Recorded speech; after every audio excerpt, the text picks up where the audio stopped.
I grew up in a small town, in a modest two-story house with my parents, and my older sister Grace. She was just 2 years older than me, but sometimes it felt like we lived in completely different worlds. My father owned a small cafe that brought in enough to keep us comfortable, while Mom stayed home and occasionally helped out at the restaurant. It wasn't a luxurious life, but we got by. Well, most of us did. "Grace, sweetheart, that presentation was absolutely brilliant," I remember Mom gushing one evening after a school event. "You're going to go so far in life. You're just so talented." I stood in the doorway, still holding my own certificate from the science fair, but nobody seemed to notice. It was always like that. Grace was the star, and I was the shadow. That was the pattern of my childhood. Grace got the latest iPhone while I inherited her old one with the cracked screen. She wore designer clothes while I got her hand-me-downs. Every family gathering became a showcase of Grace's achievements. "Did you hear about Grace's SAT scores?" Dad would proudly tell our relatives. "Top percentile. And she's president of the debate club too." I learned to fade into the background during these conversations, knowing my straight B's and position as treasurer of the environmental club wouldn't merit a mention. It wasn't that I was doing poorly, I was doing fine. But in our house, fine might as well have been failure. "Stella," Mom said to me once, when I was helping her fold laundry, "you should really think about practical career options. Maybe something in retail or service? There's nothing wrong with honest work." The word stung, but I'd gotten used to the constant reminders of my perceived limitations. What I hadn't gotten used to was the way they seemed to actively work to reinforce them. Looking back now, I realize that those early years were setting the stage for everything that would follow. The constant comparisons, the subtle put-downs, the clear message that I was somehow less than my sister, it all left marks that would take years to heal. But sometimes the deepest wounds become the strongest motivations, and my family had no idea how their treatment would eventually come back to shape all our futures. I still remember the day Grace got her college acceptance letter. The whole house erupted in celebration. Mom made her favorite dinner, Dad brought home an expensive bottle of wine, and they spent the entire evening making plans for her future. "Our brilliant girl is going to one of the best colleges in the city," Mom couldn't stop beaming. "We've been saving for this moment since you were born, sweetheart." I sat quietly at the dinner table, pushing food around my plate, trying to imagine what my own celebration would be like in 2 years. I should have known better. When my turn came, the response couldn't have been more different. I'd worked hard to maintain good grades, joined clubs, and even took extra courses to boost my college applications. But none of that seemed to matter. "College?" Mom's laugh was sharp and dismissive when I brought up the subject. "Stella, be realistic. We just can't afford to send you to. Besides, you're not really college material." "But what about all the money you saved for Grace?" I asked, my voice shaking. Dad cleared his throat uncomfortably. "That was different. Grace had a clear path, exceptional grades. Well, you're more suited for practical work. Speaking of which, I could use another waitress at the cafe." I couldn't believe what I was hearing. "I could work while studying," I pleaded. "Please, just help me get started. We could borrow from relatives, or take out a loan. I'll pay back every penny with interest. I'll even get it in writing with a lawyer." "We never borrow from anyone in principle," Mom said coldly. "We don't borrow money, and we're not going to change our principles for you. You need to accept your limitations and find a suitable job." I spent that night crying in my room, but by morning, determination had replaced my tears. I went to the only people who had ever truly seen me, my grandparents. "Grandpa, Grandma, I need your help," I explained everything through tears at their kitchen table. "I can't just give up on college. I can't." Grandpa's eyes were filled with a mixture of anger and sadness. "We don't have savings, sweetheart, but let me see what I can do. No grandchild of mine is going to have their dreams crushed like this." The next few weeks were a roller coaster of emotions. First, the disappointment of the bank rejecting the loan application. Then, the shocking moment when Grandpa announced he was selling their old country house and the plot of land it sat on. The sale of the property provided exactly enough for my college tuition. I applied to study investment management in a city far from home, as far as I could get from the constant reminders of my family's lack of faith in me. The day I left, Mom and Dad didn't even come to say goodbye. Only my grandparents stood at the bus station, Grandma hugging me tight while Grandpa wiped away what he tried to pretend weren't tears. From that day forward, I cut ties with my parents completely. When breaks came and I had to return to town, I stayed with my grandparents in their now smaller house. Their sacrifice meant everything to me, and every time I walked into their modest home, I was reminded of what real family support looked like. After 4 years of hard work, I finally graduated with my degree in investment management. I returned to my hometown with big dreams and a freshly printed diploma, but reality hit hard.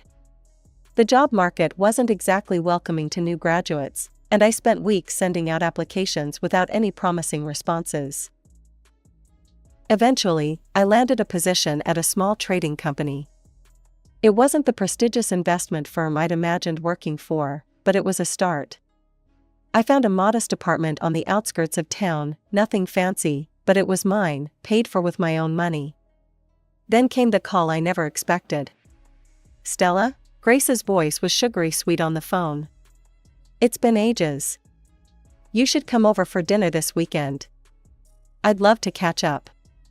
Something in her tone should have warned me, but I agreed. Maybe time had changed things. Maybe we could finally have a real relationship as adults. I couldn't have been more wrong. When I arrived at Grace's house that evening, I immediately knew I'd walked into a trap. My parents were already there, along with Grace's boyfriend, a slick-looking guy in an expensive suit who barely acknowledged my existence. The interrogation began as soon as we sat down to eat.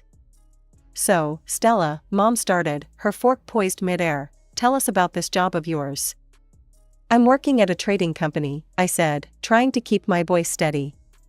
"It's small, but..." Grace cut in with a laugh. "Trading company? You mean like those discount stores? Honestly, you didn't need a college degree for that. Anyone could walk in off the street and get that job." Unlike Grace, Mom beamed, "who's a manager at the Citibank. And Thomas here is a lawyer with Anderson and Pierce." Grace's boyfriend nodded smugly. "Top law firm in the state."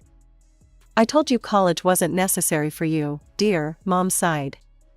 "Such a waste of your grandfather's property." Dad chuckled, swirling his wine glass. "Hey, my offer still stands. I could use an educated waitress at the cafe. Think how impressed the customers would be. Would you like fries with that? From someone with a college degree." They all laughed, except me. I stared at my plate, pushing the food around, just like I used to do as a child. "Where did you say you're living now?" Grace asked, though I hadn't mentioned it yet. "I found a place on Cedar Street," I replied quietly. The table erupted in theatrical gasps. "Cedar Street?" Grace's eyes widened in mock concern. "Oh, Stella, that's literally the worst neighborhood in the city. Only..." She paused for effect. "Well, you know, people who can't afford better live there." "Beggars, she means beggars," Mom stage whispered, and they all laughed again. Something inside me snapped. For years of distance hadn't changed anything. They were still the same cruel, judgmental people they'd always been. I stood up so abruptly, my chair scraped loudly against the floor. "You know what? I'd rather be a beggar than be like any of you," I spat out. "At least I got where I am on my own, without riding on someone else's coattails or living off Daddy's money." I grabbed my purse and headed for the door, ignoring their protests and accusations. As I walked out into the night, I promised myself it would be the last time I ever set foot in their presence. Life has a funny way of surprising you just when you think you've hit a dead end. I was still working at the small trading company, doing my best but feeling stuck, when my phone rang one afternoon. It was Lisa, my old college roommate. "Stella, you're not going to believe this," she was practically shouting with excitement. "Remember how we always talked about working for Maxwell Investment Group? They're opening an office in your city, and they're looking for fresh talent. I already put in a good word for you." My heart started racing. Maxwell was one of the biggest names in investment management. I spent that night updating my resume and the next week preparing for the interview. When I walked into their temporary office, I felt like everything in my life had been leading to this moment. The interview wasn't easy. They grilled me on everything from market trends to specific investment strategies. But all those extra hours I'd put in at my current job, all the additional research I'd done in my free time, it all paid off. A week later, I got the call. I was in. From day one, I threw myself into the work. While others went home at 5, I stayed late, developing new investment strategies and refining my project proposals. My first major project was managing a portfolio for a mid-sized tech company. When it yielded a 40% return in the first quarter, people started noticing. "Stella, this is exceptional work," my supervisor said during my 6-month review. Along with his praise came a bonus that was larger than my entire year's salary at the previous company. But it wasn't enough. I worked harder, took on bigger projects, built a reputation for turning struggling investments into gold mines. The bonuses kept getting bigger, and I had a plan for every penny. 2 years after starting at Maxwell, I walked into a luxury car dealership. The salesman probably thought I was lost until I pointed to their top-of-the-line model and said, "I'll take that one." An hour later, I was pulling up to my grandparents' house in a gleaming new car, complete with a giant red bow on top. Grandpa's jaw dropped when I handed him the keys. But I wasn't done. The next month, I closed on a stunning apartment in the Heights, the most prestigious new development in the city. Floor-to-ceiling windows, marble countertops, and a view that made you feel like you owned the whole city. I was walking out of my building one morning, coffee in hand, when I heard a familiar voice. "Stella?" Grace stood there in her designer workout gear, looking like she'd seen a ghost. "What are you doing here?" I took a slow sip of my coffee, savoring the moment. "Oh, I live here," I said casually, pointing to the penthouse level of the building. "Just bought it, actually." The look on Grace's face was priceless, a mixture of disbelief, shock, and something else. For the first time in our lives, I saw envy in my perfect sister's eyes. A week after my encounter with Grace, my phone rang. Seeing my parents' number on the screen was surprising enough. They hadn't called me in years. Even more surprising was that they were in the neighborhood and wanted to stop by. I agreed, more out of curiosity than anything else. When they walked into my apartment, their expressions were priceless. Mom's eyes darted from the panoramic windows to the designer furniture, while Dad stood awkwardly in the entrance, as if afraid to touch anything. "This is quite impressive," Mom managed, running her finger along my marble kitchen counter. "You must be doing very well for yourself." "I am," I replied simply, offering them seats on my Italian leather sofa. They exchanged glances before Mom cleared her throat. "Well, we actually have some news. Grace is engaged to Thomas. They announced it last month at the engagement party." An engagement party I hadn't been invited to, of course. "They're planning the wedding for 6 months from now," Mom continued, her voice getting that familiar wheedling tone I remembered from childhood. "We've offered to pay half the expenses, as is traditional." Dad shifted uncomfortably. "But it seems the total budget is, well, it's $300,000. I nearly choked on my water. $300,000? Thomas's family has certain expectations, Mom explained quickly. They're very prominent in the community. We announced we'd cover half before we knew the amount, and now. She trailed off, looking at me meaningfully. "Now you need $150,000, I finished for her." "Exactly," Mom brightened. "And since you're doing so well, living in this beautiful apartment, working at such a prestigious firm. You want me to give you the money," I said flatly. "Loan," Dad interjected. "We're asking for a loan. We'll pay you back, of course. We'll even get it notarized." "We know it's a lot," Mom said quickly, "but we can't back out now. It would be so embarrassing with Thomas's family." They're expecting a certain standard. Like when I wanted to go to college? I interrupted. When I begged you for help? When I offered to sign a legal document promising to pay you back? Mom's face flushed. That was different. Different how? Because it was me asking? Because you told me you don't borrow money on principle? Stella, be reasonable, Dad started. Reasonable? I stood up. Like you were reasonable when you told me I wasn't college material? When you offered me a waitress job instead of helping me get an education? When you let Grandpa sell his property to help me, while you saved all your money for Grace? That's not fair, Mom protested. No, what's not fair is that you're only here because you need something from me. You didn't invite me to the engagement party, you haven't spoken to me in years, and now you want $150,000? I walked to the door and opened it. I don't loan money on principle. I believe that's a family tradition, isn't it? Mom's face turned red with anger. How dare you throw our words back at us? After everything we've done for you. Everything you've done for me? I laughed bitterly. Please leave, now. They stormed out, Mom muttering about ingratitude and Dad avoiding eye contact. As I closed the door behind them, I felt a weight lift from my shoulders. For the first time in my life, I'd stood up to them on my own terms, in my own home, from a position of strength. My phone rang again the next day. This time it was Grace. What is wrong with you? She didn't even bother with a hello. Mom told me what happened. How can you be so selfish? I sat back in my office chair, watching the sunset through my panoramic windows. Selfish? That's rich coming from you, Grace. We're family, Stella. Family helps each other. You have the money, everyone knows you're doing well now. Why won't you help with my wedding? I could almost laugh at the absurdity.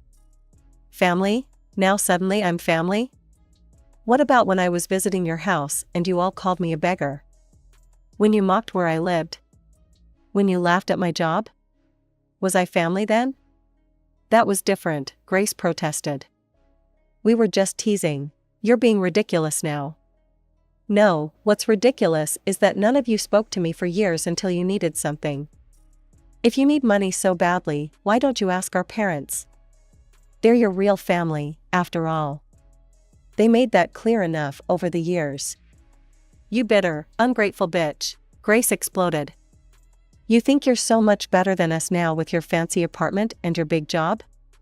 You're still the same pathetic little sister who was never good enough. The line went dead as she hung up. I sat there for a moment, surprised to find that her words didn't hurt anymore. They just made me tired. A week later, I was having Sunday dinner at my grandparents' house, a tradition I'd kept up ever since college. Grandma was unusually quiet as she served the pot roast. Your parents called us yesterday, Grandpa finally said, his voice heavy. I put down my fork. Let me guess, they asked for money for the wedding? Grandma nodded. They're getting desperate, I think. Your mother had quite a lot to say about family obligations. When we told them we're retired and don't have that kind of money, Grandpa continued, your mother had the nerve to suggest we sell something. She said, well, you sold the land for Stella's college, didn't you? She suggested we sell the car. The car I gave you? I was stunned. She actually suggested you sell your gift? That's when I hung up on her, Grandpa said, a hint of satisfaction in his voice. Told her that unlike some people, we don't sell gifts from family members who actually care about us. Grandma reached across the table and squeezed my hand. The three of us sat there in understanding silence, bound together by something stronger than mere blood ties. Word travels fast in a small town, and my parents made sure it traveled even faster. Within weeks, their version of events had spread through our entire extended family and social circle. I started hearing snippets of their carefully crafted narrative from various sources. Did you hear about the younger daughter? My mother's friend loudly gossiped at the local grocery store, not realizing I was in the next aisle. Got some fancy job and now she thinks she's too good for her own family. Won't even speak to them anymore, says they're too poor for her now. At church, relatives would shoot disapproving glances my way when I visited with my grandparents. My Aunt Martha called one evening, heavy with judgment. "Your mother told me you wouldn't even let her into your apartment when she came to visit. How could you treat your own mother that way?" I could have corrected the record. Could have told everyone how my parents had only reached out when they needed money, how they'd never supported my dreams, how they'd mocked and belittled me at every turn. But I'd learned long ago that trying to defend yourself against toxic people only gives them more ammunition. Instead, I focused on my work, spent time with my grandparents, and let the gossip swirl around me like autumn leaves in the wind. My grandparents knew the truth, they'd lived through every moment of it with me, and that was enough. But with 2 weeks left before the wedding, Grace made one final attempt. She showed up at my apartment unannounced, wearing her most expensive outfit and her most convincing smile. "Stella, we need to talk," she said, brushing past me into the living room. "This has gone on long enough. We're sisters, we shouldn't be fighting like this." I stood by the window, arms crossed, watching her settle herself on my sofa as if she owned it. "Why are you really here, Grace?" "To make peace." She gave me her best pageant winner smile. "And, to help you understand the situation better. You see, Thomas's parents are not just rich, they're old money. They have connections everywhere. The wedding has to be perfect." I waited, knowing there was more. "The final payments are due next week, the restaurant deposit, the wedding planner's fee, the flowers." She twisted her engagement ring nervously. "If Mom and Dad can't contribute their share, it's going to be so embarrassing. Thomas's parents will find out they couldn't afford it. It won't just reflect badly on Mom and Dad, it'll reflect on me. On my future with Thomas. So this visit isn't really about reconciling. It's about the money." "No." "Well, yes, but..." She stood up and walked over to me, placing her hand on my arm. "Stella, please. You're my sister, I need your help. We need to make a great impression on Thomas's parents." I gently removed her hand, walked to the door, and opened it. "I don't care about impressing Thomas's parents. I don't care about your perfect wedding. And I definitely don't care what any of you think anymore. You're making a huge mistake," she said, her voice trembling with anger. "You'll regret this." I smiled, feeling genuinely at peace. "No, Grace. For the first time in my life, I'm absolutely certain I won't." A few days after Grace's visit, my phone lit up with a text from Sarah, her college friend who'd always been kind to me. She thought I should know what had happened at the country club the previous evening. "Your parents finally had to come clean to Thomas's family," she wrote. "They couldn't dodge the wedding planner's calls anymore." It was apparently quite a scene. I could picture it clearly, the elegant country club dining room, Thomas's wealthy parents in their designer clothes, the moment my parents had to admit they couldn't afford their share of the wedding expenses. According to Sarah, Thomas's mother had practically turned purple with rage. The carefully planned fairy tale wedding began to unravel. The honeymoon suite in the Maldives, cancelled. The vintage champagne order, scaled back. The designer flower arrangements, simplified. Thomas's parents eventually agreed to cover all the expenses themselves, but the damage was done. The wedding did go forward, though scaled down from its original grandeur. I wasn't invited, of course, but I didn't expect to be. My grandparents received an invitation but declined to attend, sending a polite note about prior commitments. We spent that Saturday together instead, having a picnic in their backyard, steadfastly avoiding any mention of the event taking place across town. A week later, the wedding photos appeared on social media. I found myself scrolling through them one evening, wine glass in hand, studying the faces in each carefully staged shot. There was Grace in her designer gown. Thomas looked stiff and formal, his family arranged around him like expensive statues. And my parents, they were easy to spot in their new outfits, probably bought on credit, trying so hard to look like they belonged in this world of old money and country club memberships. But their smiles were strained, their poses awkward. Thomas's parents appeared in only a few photos, their expressions ranging from barely concealed disdain to outright displeasure. In one particularly telling shot, his mother was caught looking at my parents with the kind of expression usually reserved for something unpleasant found on the bottom of one's shoe. Sarah texted me updates occasionally in the weeks that followed. Grace and Thomas moved into a house his parents had bought them as a wedding gift. My parents rarely visited. Apparently, they weren't quite what Thomas's family had envisioned for Sunday dinners. I haven't spoken to my parents or Grace since before the wedding. I doubt I ever will again. But sitting here in my apartment, watching the sunset paint the city sky in shades of gold, I finally feel at peace with that fact. Some bridges, once burned, should stay ashes.